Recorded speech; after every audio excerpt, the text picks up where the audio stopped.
Hey guys, my name is Nomster, and today I'm bringing a new video format to my channel. Unlike previous content where I do in-depth walkthroughs and breakdowns of my finished Forge projects, today we're going to be looking at what actually goes into building a scene from start to finish, from blockout to outcome. Now, this video isn't several hours long because I've cut it down. Nobody wants to see me shuffle through the Forge menu endlessly trying to find the best objects or materials to get the job done. I more so want to focus on the creative process and ideas that shape along the way. So even if you're not necessarily interested in building a bridge, like we'll be doing in this video, hopefully you can still learn something that you can apply to your own builds. Also a quick note, this will be a series of sorts. This map in particular is a top secret project I'm working on for G1, the esports org I joined recently. And though I'm not going to disclose the specifics of the project, I've been given the green light to mention it's an OG-inspired FFA map with a cyberpunk aesthetic, which I'm super excited about. So as you may have noticed, we started this build with a very basic blockout of what our ideal scene will be,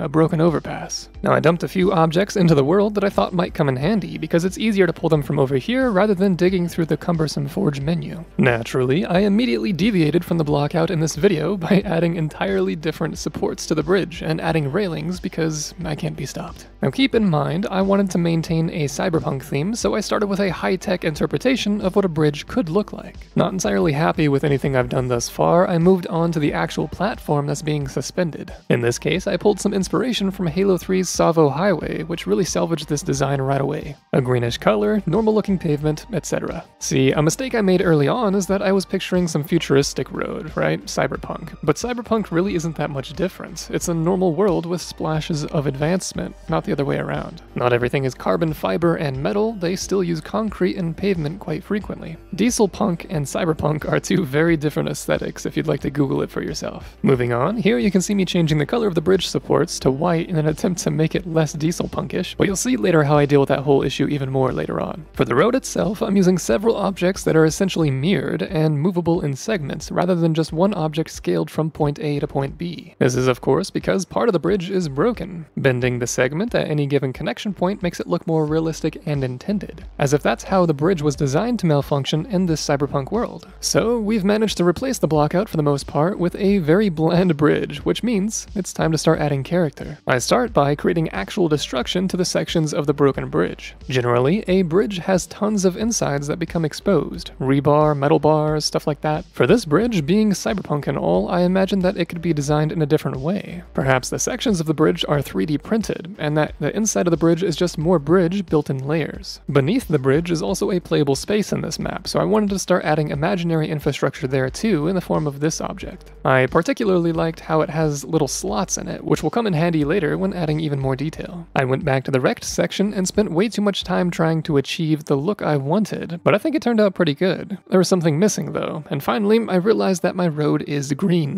Now Cyberpunk could pull that off, but I wanted to stick to pavement. In an effort to make a paved road that looks more engineered than it really is, I simply painted the top black and gave it a concrete look. This means I had to adjust the wreckage yet again, this time only painting the top side of the layer of wreckage to match the road. Hopefully this gives off the idea that the green is the default 3D printed material that is later painted black after the overpass was assembled. Back to the bottom of the bridge, I added even more support, which slotted in nicely in between these girders I placed. Just a couple of these bad boys helps add some depth. I also made them white so they stand out a bit more.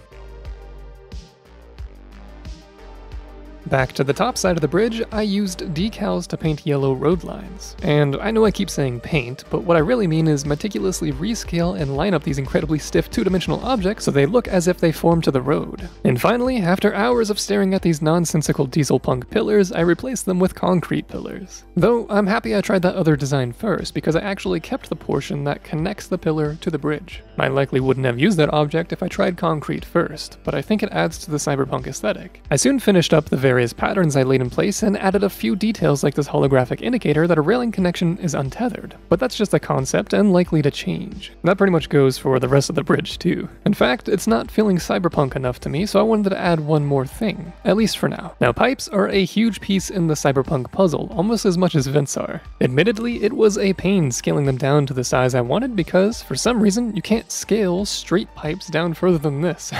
So instead, I had to get creative and use another round shape in its place, because nobody has to know. You'd think I would just use a cylinder, but those are also bugged and you can't retexture them, so I have to use columns and retexture those. And the entire process is super tedious, but the various twists and turns in this piping make it feel more grounded. The differing colors might make you wander about in hopes of discovering what they're connected to and used for, which is definitely a theme I want to have reoccurring in this map. But I probably won't pursue that much until the end of development. Still, it's cool that decorating the underside of a broken overpass has led me to a reoccurring theme for the design in this map that could help guide players to power-ups and secret Easter eggs. Also, check it out here. I mentioned earlier that I gravitated towards this object for the beams supporting the bridge because they have slots in them. This is why. A finishing touch here and there, and we've got a broken overpass designed in a cyberpunk aesthetic. Now, I could add a ton more, and I know it may not scream cyberpunk, but trust me, when the rest of the cyberpunk map surrounds this overpass, it'll fit right in. I don't want to add any more detail before finalizing areas of this map surrounding the overpass. Speaking of, in part 2, we'll be designing a collection of cyberpunk shops. I'm also going to be bringing a lot of other new content to this channel, starting with reviewing other Forgers maps, both from a gameplay and level design perspective. So if you're interested in that, consider subscribing, and I'll see you guys in the next video. Peace.